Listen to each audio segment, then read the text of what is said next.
कल हम फिर देख कर आए ब्रह्मास्त्र दूसरी बार। पहली बार सवेरे 10:30 का शो देखा था, दूसरी बार रात को 10:30 बजे, 11:45 बजे का शो देखा। अक्सर मेरा अनुभव रहा है कि इन दोनों ही शो में लोगों की तादाद कुछ कम होती है, मगर कल भी मैंने देखा लोगों की तादाद कम नहीं थी और हर उम्र के लोग थे, बच्चे भी थे, उन्हें भी मज़ा आ रहा था। हालांकि जैसे मेरी समझ में कुछ नहीं आ रहा था वैसे उनकी समझ में भी कुछ नहीं आ रहा था। दूसरे दिन भी मेरी समझ में कहानी की पूंछ से लेकर मूंछ तक और मूंछ से लेकर चोटी तक कुछ भी समझ में नहीं आया। लगा कि ऋषियों मुनियों ने तपस्या की और बड़े बड़े अस्त्र ईजाद किए और उनमें एक वायु अस्त्र है और एक जल अस्त्र है और एक जो है अग्नि अस्त्र है और इन तीनों को मिलाकर मिला है ब्रह्मास्त्र। तो ये कैसा ब्रह्मास्त्र है?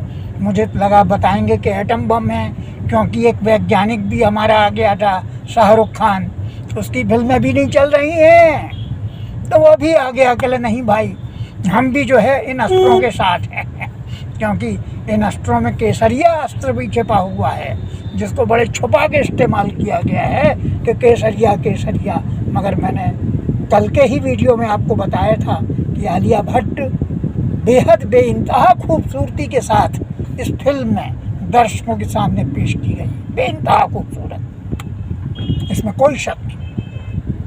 और रणवीर कपूर, उन्होंने दिखा दिया कि देखिए मुझसे बढ़कर नाचने वाला अब कोई नहीं। हाँ ठीक है, ऋतिक रोशन थे मगर अब वो कुछ पुराने पड़ गए और अब वो जरा सुपर 30 में दूसरे काम करने के लायक हो गए हैं। अब जो एक नया हार्ट थ्रोप चाहिए है तो ये रणबीर ही है, चाहे वो रणबीर कपूर हो या रणबीर सिंह हो।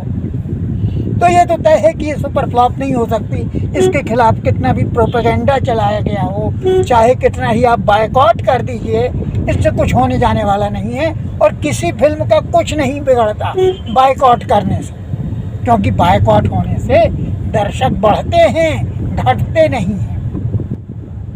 भाई साहब, जो पैसा दे के फिल्म देखने जाता है ना, वो पूरा पैसा वसूल करने के बाद ही लौटता है। इसके बारे में मैं दूसरे ढंग से कहना चाहता हूँ, ज्ञानियों के लिए कुछ कहना चाहता हूँ। बहुत सारी बातें हैं मेरे भीतर जो मैं बोलना चाहता हूँ, जिनका नाम मैं कल भूल गया था, जिनका मैं तहे दिल से हमेशा बहुत शुक्रिया अदा करता हूँ, क्योंकि वो बहुत सिनेमा को बहुत ही शानदार ढंग से देखते हैं। वो हैं जबरीमल पारख। हालांकि हमारे दूसरे मित्र राजकुमार केसवानी की किताब ज़्यादा प्रसिद्ध हुई, क्योंकि रवीश कुमार जी ने पूरे घंटे भर का कार्यक्रम ही उस पर कर डाला था। वो मुग़ल आज़म पर उनकी जो 1500 रुपये की किताब है, मगर उससे बढ़िया मैं कहूँ कि मैंने वो किताब भी पढ़ी है और राजकुमार केसवानी जी भी मेरे बड़े दोस्त थे। उनके साथ मैंने कई बार बहुत म्यूज़िक सुना है भोपाल में, और बहुत दूसरे तरह से वो हमारे मित्र रहे हैं, दोस्त रहे हैं, मेरी यानी दोस्तों की बेटियों के दोस्त रहे हैं। तो वो तमाम तरह से, पर जो जबरीमल पारख ने कलात्मक रूप से और ऐतिहासिक रूप से और जो वैचारिक रूप से जो मुग़ल आज़म का विश्लेषण किया है, वो अद्वितीय है। मैंने दोबारा किसी से लिखवाने की ज़रूरत नहीं समझी थी। जब मैंने वसुधा का फिल्म विशेषांक निकाला, मैंने कहा यही उनसे अनुमति लेके मैंने उसको जोड़ा कि देखो मुग़ल आज़म पर यही, यानी ये समझ लीजिए एकदम वो है आखिरी शब्द। उसके बाद उस गहराई से किसी ने देखा नहीं, तो वो उसमें मौजूद है।